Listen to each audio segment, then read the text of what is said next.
So you mentioned affirmative action. Now, I've done some research and dug up some information about affirmative action, and I'm not going to hang on this topic too long because it's all about race.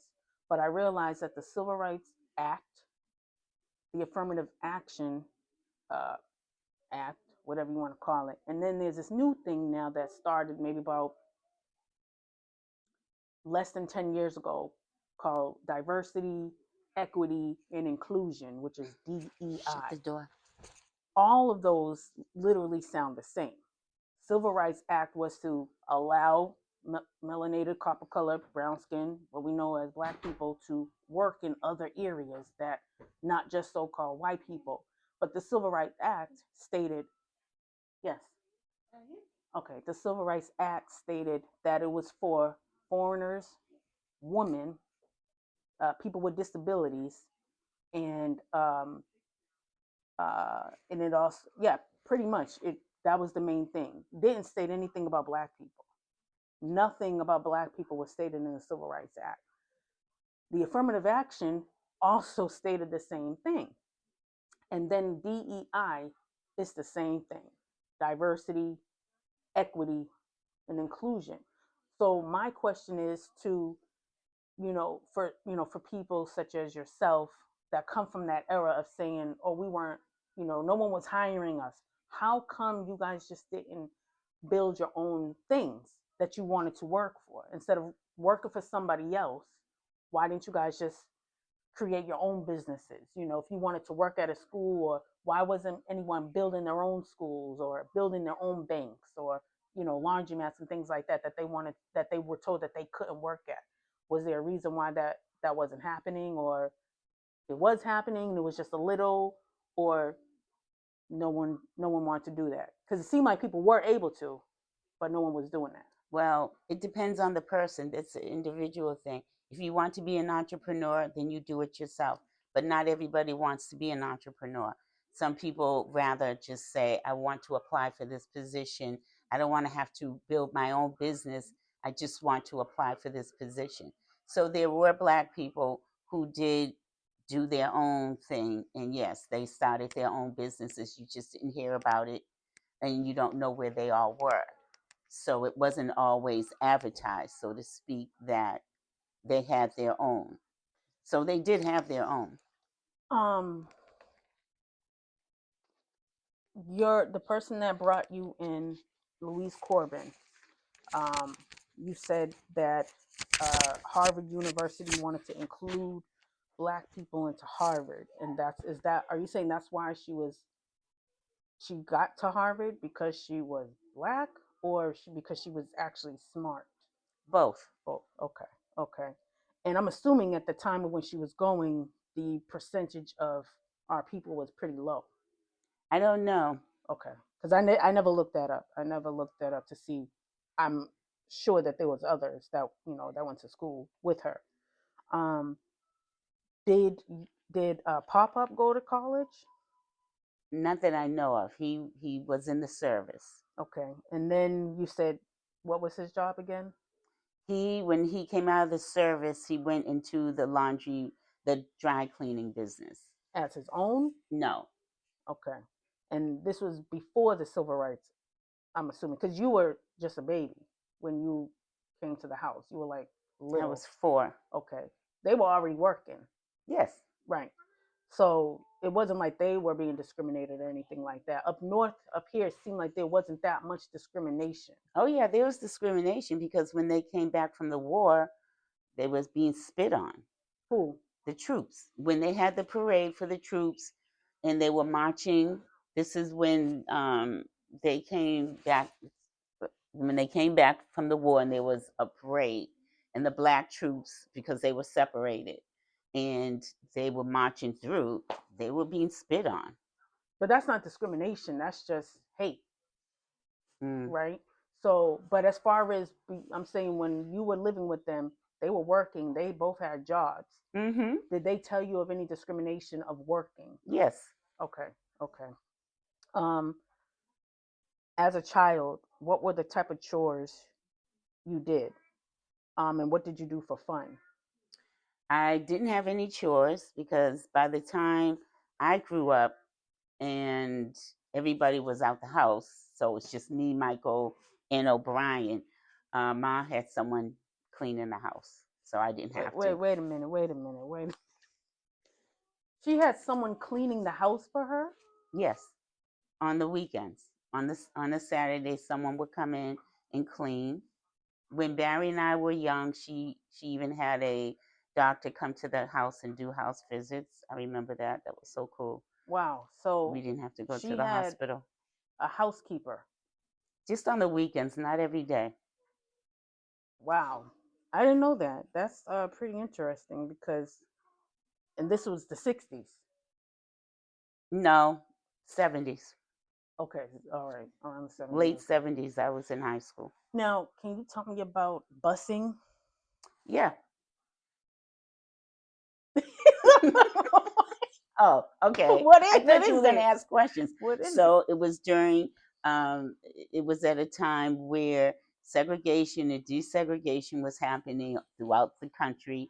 And it, the Judge Garrity, never forget his name because that's all you heard, forced segregation in Boston. And it was the worst.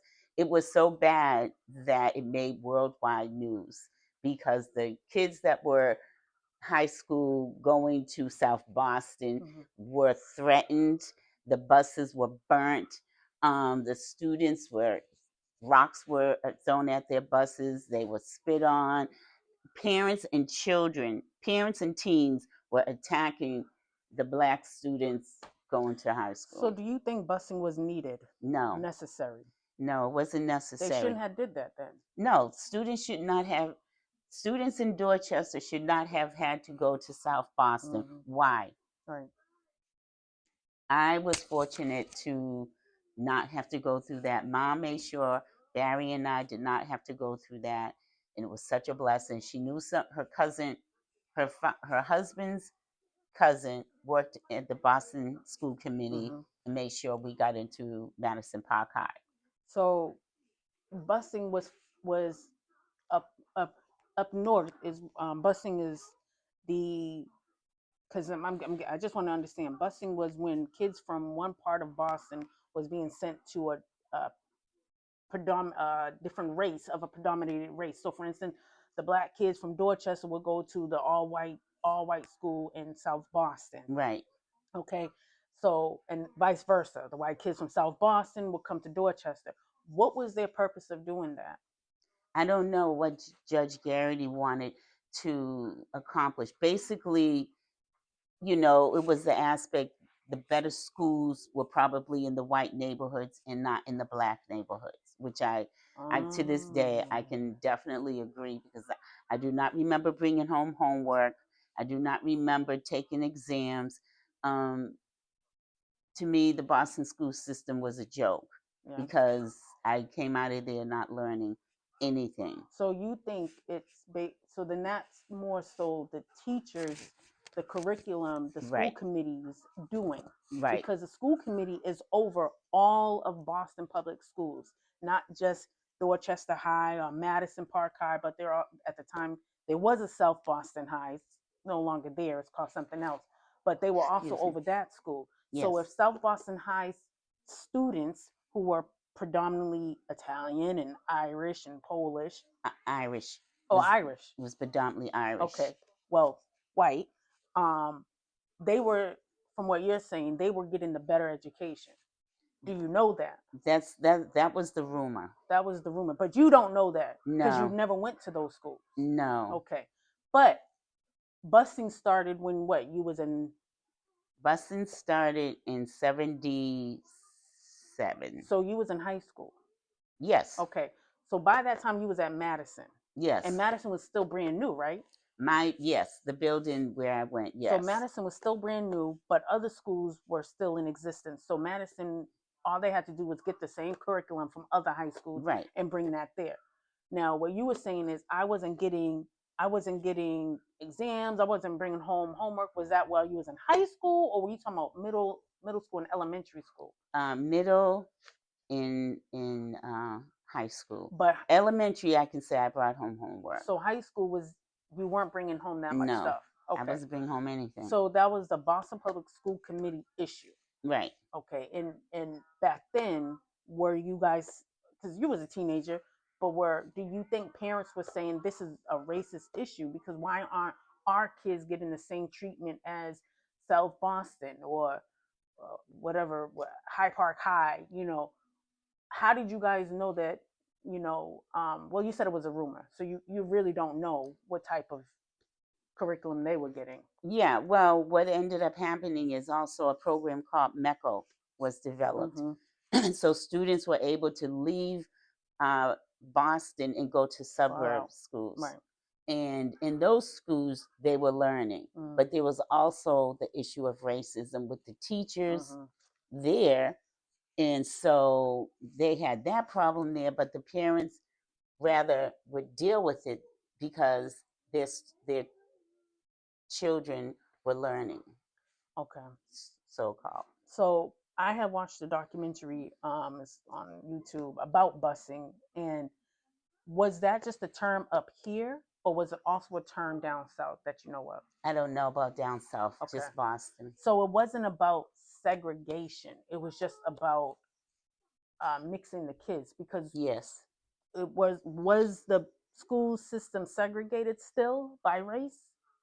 What do you mean? When you was at Madison, there were white kids in your school. Yes. Right? Mm-hmm. Okay. So it wasn't segregated because there was white kids coming to Madison. Mm-hmm. Right? So we can assume that they were possibly living in Dorchester too, or they could have been living in South Boston. They could have been from South Boston because there were buses but picking them up, bringing them to school. Remember, you said growing up, Brunswick Street and Roxbury was mixed, and you were very little at that time. Yes. So there were still white people there. There were a lot of white people in Roxbury and Dorchester. So if you were white and living in Dorchester, they're not going to send you to a school that is predominantly black people. They were going to send you out to South Boston during that time. Okay. So okay. So that's I didn't understand that, because I seen your yearbook picture and I seen white kids. I was like, well, they must have been, desegregated at that point. I don't know if it was like that up north with segregation before you were born. What did you like to do for fun in the 60s and 70s? I was a tomboy big time. So I used to run with the boys, race. We used to have racing up and down the street. Mm-hmm. I used to wrestle with the boys, climb trees, everything the boys did, I did. So that's what I used to do for fun. Okay. As a child. What was your happiest family memories? Because Christmas. Okay. And every Christmas. Christmas and going to Stoughton to see Ma's mother. That was fun. And the Cape, going down the Cape every summer. Okay. Stoughton. I never been to it, but I know there's one still in existence. Drive-in movie theater. Mm-hmm. We did that. You did that too. So there is one still in existence, but it's so far away. But one day we can do that. Did you ever get to meet your biological grandparents? No, they were dead. Okay. So I'm not sure if your family was telling you, but I pulled up information about where your grandfather was a minister at. And maybe you would know, maybe not. But when he was a minister, it said that he was a minister at Holiness Church on 211. What's that street? 211. I can't think of the name. Think of the street name. Right. I think it begins with a P. Is it Prescott? No. Well, one of them, there's two churches that popped up. One was called the Christian Mission Holiness Church. It said it was founded in the year 1916 by the late Reverend Alfred Craigwell. He, along with the members of the church, raised enough funds to reach out to purchase what was then an abandoned fire station near Main Street and Windsor Street. Mm-hmm. So Main Street and Windsor Street is you know where Union is, Union Baptist. We used to go to church in Cambridge called Union Baptist. So you know where Union is, and across the street is that parking lot. Right. Next door to it is the Bertucci's. I Mm-hmm. don't know if it's still there. It is. Okay, and then a little further down is Windsor Street, Mm-hmm. right? So this is Main Street and Windsor Street, Cherry Street. Okay. So better, that building that Union bought as a administrative building. I don't know what they were using it for. So over there, then there was First Holiness Church, which is now called the Kingdom Empowerment Center. Um, the origins of First Holiness Church of the Apostolic Faith can be traced back to the year 1909, and it was started by West Indians, as was Christian Mission Holiness Church.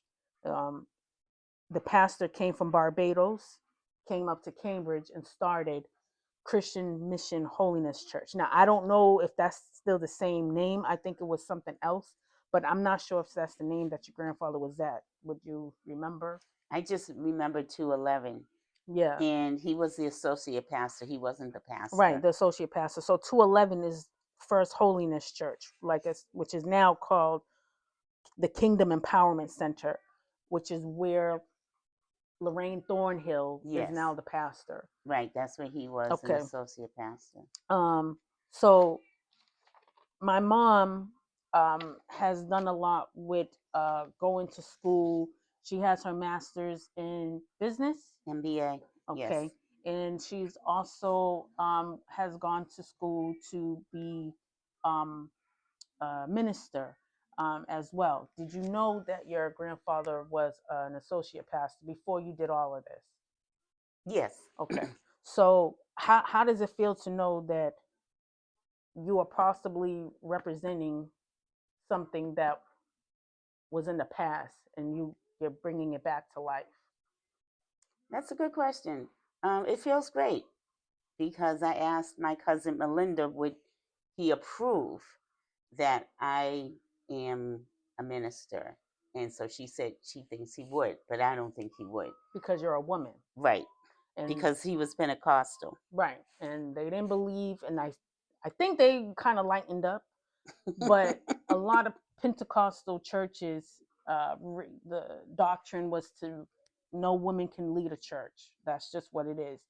You could probably minister, be an associate pastor or an associate minister, but not lead a church. So, it didn't really skip a generation. You know what I mean? I think you have the same DNA as him, and whatever caused him to feel as though he wanted to talk about God, it's never left. You know what I mean? Even though your mom did it, you did. And it's still there. That same spirit is still there. So it's something that lets me know that you can't just family. If someone dies, doesn't mean that DNA dies, because you still have his DNA. You know what I mean? You are doing the same thing he did. The only difference is you're not at a actual building like where he was. And we heard, they locked him out of the church, and don't know what happened after that. But on his cemetery, his tombstone, his name is listed as Reverend Decent Ambrose. So that's something to think about. Just thought you should know. Did your mom ever talk to you about, the West Indian culture? Did she talk to you about, I know, you didn't grow up with her, but whenever you would see her, did she have an accent? No. Did she talk to you about, the food that they would eat? No. Did she talk to you about the carnival? No. Nothing. So now that I'm learning more about it, and I let you know more about it, do you ever think you'll go to Barbados? No. It's not on your mind to do? Not really. Is there any places that you do want to visit? Just in general? Yeah. You're saying? No, not yet. I do want to. Yes, actually, there's a mission trip about to happen in April with Pastor Bill Winston in a mission trip to South Africa. Yes. Just a minute after this, And okay? this So I would like to go to that mission trip. It's in South Africa, and it's also we're going to Dubai and then South Africa, and I'm on the wait list, so I don't know if I'll get to go. But mission work, I definitely want to do. okay. And when you say mission work, what do you mean? To go to other countries and minister about Jesus and do whatever the country needs. So we're going to, if I get to go to South Africa, we're going to minister on the street. We're going to minister in prisons. We're going to minister in schools, like that. Okay. Um, with you growing up, where you are right now with your faith, did you have that same type of faith as a child? No. What changed your mind about, you know, where you are now versus 20, 40 years ago? I'll say 40 years ago. What helped you to understand, like, I don't want to do this anymore. This is where I want to be. I want to change, and this is what I want to do. Well, one day I was fed up and I was going to Union, going home, going to Union, going home. And I said, there has got to be more to this than going to church and coming home, singing in the choir and going home, and that's it. And I had no relationship with God, and I didn't know I was supposed to have a relationship with God. So I was questioning, is this all there is to just being a Christian? You go to church and you go home, you go to work, you wake up, you go to sleep. And one day, you remember Greg? I forget his Yes, wife's name. Natalie. Natalie. So one day she said to me, "Have you ever heard of Creflo Dollar? Have you ever heard of Joyce Meyer?" And I said, "No." And she would bring me every Sunday a tape, a VHS tape of sermons of Pastor Dollar and Joyce Myers. And I would listen to them, and it built my faith. And I learned there's another side of going to church in relationship with God. A relationship with the Lord is not just going to church and sitting there and hearing a sermon. It's reading the Bible. I wasn't reading the Bible for years. I didn't know you were supposed to read the Bible. So Creflo Dollar, Pastor Dollar, and Joyce Myers taught you're supposed to read the Bible. You just don't depend on the pastor. You're supposed to read it. So I learned that, and the more I came into learning as I read the Bible, people were saying, "Oh, you have a call in your life," but I was like, "No, I don't think so." But I found out for myself that I did have a calling. Do you feel as though with your relationship with God now, that it has changed your perspective on how you see things, on how you, how people can treat you? The so-called saying for Christians is, "Oh, someone disrespects you, you just turn the other cheek," and that I always take that as, okay, someone be mean to you, you let them smack you over here. Where do you see yourself now? Like, if someone is disrespectful to you, if someone does something that you find disrespectful, not technically to you, but if someone does something to you hurtful, if someone is being if someone No. is being disrespectful, if someone is just not being right, where does your mindset come now? Like, because I'm quite sure when you were 20, things would have been different. Someone was disrespectful to you, you wouldn't have just been like, okay, you probably would have been like, yeah, okay, say it again, because you weren't the same mummy 40 years ago. You were different. So how do you treat people now if they are disrespectful to you? Well, now that I've learned how God protects you when someone disrespects you, I respond in love, and I find out. Uh, I've come to learn that behind that person is a demon acting that way. It's not that person, it's the demon influencing them. So the word says, don't look at flesh and blood, but look at what's behind, look at what's influencing that person. And so now I know to pray for that person. I don't take it out on that person. I say, God, help me deal with this because this situation is getting on my last nerve. And so he'll tell me how to handle it. Matter of fact, recently, one of someone got on my nerves, and I said, "Oh, wait a minute, I got to pray for that person because that's a demon influencing them." And so, sure enough, as soon as I prayed for that person, their attitude changed, and I'm good. So I've come to learn that it's not that person who's acting up; it's the demon influencing them. They don't know it. Do you believe that the way your life is now, do you think you would have been able, let's say you was to go back in time, get in the time machine, the same Rochelle Thomas, do you think you'll be able to do what you're doing now in the early 70s? Yeah, if I know what I know now, back then, definitely. Okay. And as far as, the whole take of like racism, you know, because I was speaking to Miss Motley and she was saying when she came up here in late 50s, early 60s, and she said Boston was different than down south. It was different. She felt like there was no racism. She knows that some people may not like you, but it wasn't like you ain't allowed to come to this store because you black. It wasn't like that. Hmm. So, but with who you are right now, um, would you be able to? How would you be able to deal with? Let me change it. With the no colors, no blacks, no colors allowed. With who you are right now, would you walk into a store that said that?